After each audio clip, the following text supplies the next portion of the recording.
Welcome to this GCSE Maths video on Pythagoras Theorem. This is more of a refresh and recap rather than teaching from absolute scratch. So I'm working on the basis that even if you've forgotten it, this is something you have seen at some point before. Okay, the theorem, I'm not going to read this all out, but the theorem goes that if you square the lengths of the two shorter sides, that will be equal to the square of this longest side. So a squared plus b squared equals c squared. So let's see what that looks like in practice. Here we are given the lengths of the two shorter sides. So we're trying to find the length of the hypotenuse. So we would work out 6 squared as being 36, work out 8 squared as being 64, add the two together, so that tells us that this length here squared is 100. So if we want to find out what times what equals 100, we need to take the square root of 100, and that's 10. So this is an example of one that you would probably find on a non-calculator paper, because you'd be expected to do this without a calculator. So our answer here is that this longest side equals 10 centimeters. Let's have a look at another one that involves finding the length of one of the shorter sides. So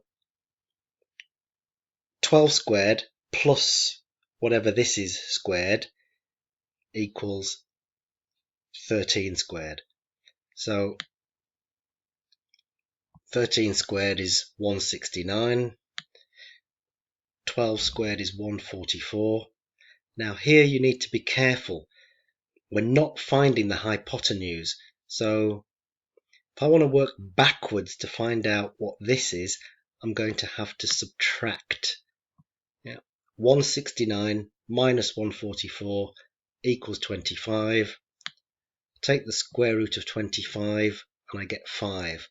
So my answer to this question is that this length here is 5 centimeters. I see so many questions when I come to mark them where people have accidentally added here instead of subtracted.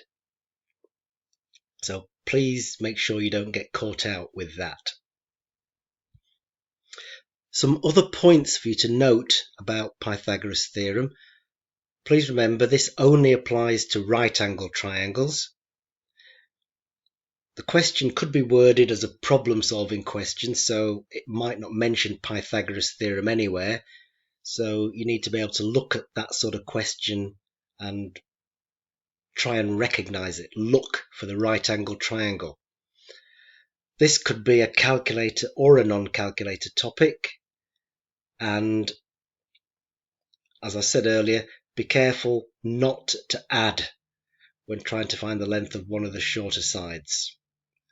Final thing I'll mention here is some common Pythagorean triples that you see coming up again and again in exam questions are 3, 4, 5. 3 squared is 9. 9 plus 16 equals 25. 6, 8, 10 is just a multiple of this. In the question I've just done, we saw 5, 12, 13. A multiple of that would be 10, 24, and 26. And you might also see 7, 24, and 25. These are some common triples that have whole number values. But if it's on the non-calculator paper, definitely expect decimal numbers. You will need a calculator to work out.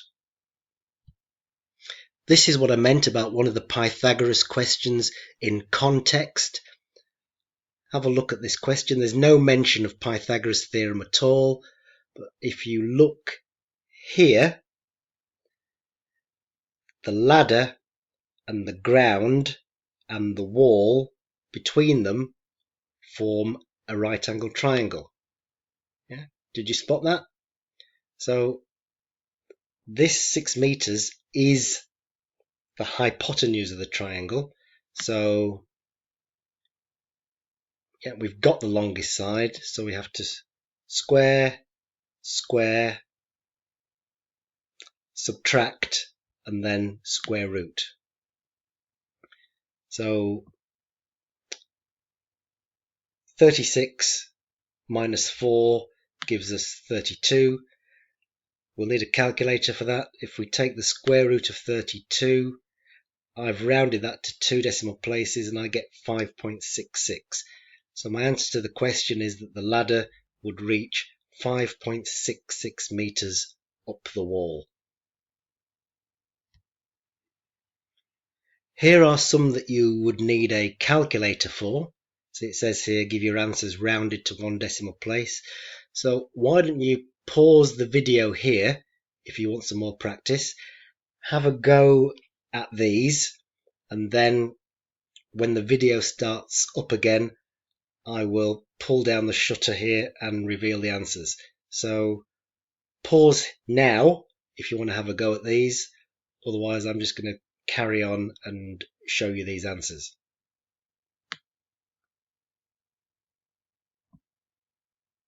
So first one, 9 squared minus 4 squared, then take the square root. I got 8.1 to 1 decimal place. In the second question, we're finding the hypotenuse, so we're going to add these squares and then square root. In question 3, we're also finding the hypotenuse, so that's square, square, add, then square root. And in the fourth question, we've already got the hypotenuse. We're finding the length of one of the shorter sides, so that's square, square, subtract, and square root. So here's that summarized. In questions 2 and 3, we were squaring, squaring, adding, then square rooting. And in questions 1 and 4, where we were given the hypotenuse, we were squaring, squaring, subtracting, and then square rooting. The last thing I want to cover in this video is Pythagoras on a grid. So to work these out, you would have to join A and B with a straight line, line down here, line across here. That gives you your right angled triangle. Similarly here, straight line across from A to B, complete the right angled triangle. That will allow you to count the number of squares across and up. Similarly here, number of squares across and up. So count those squares, apply Pythagoras theorem, and work those out. If you want to have a go, pause the video now. Otherwise, I'm going to reveal these 2 answers. So here, 7 squares, 3 squares, so square, square, add, square root to 1 decimal place. I came out with 7.6. And here we've got 8 squares, 4 squares, trying to find the hypotenuse. So we square 8, we square 4, add those together, take the square root, and that comes out at 8.9. I've written units here because I haven't been told in the question whether these are centimeters or what. I could have put squares, but the units are usually provided in the question. So there's your 10-minute refresher on Pythagoras Theorem, along with a few examples, a few hints and tips. Thank you for watching.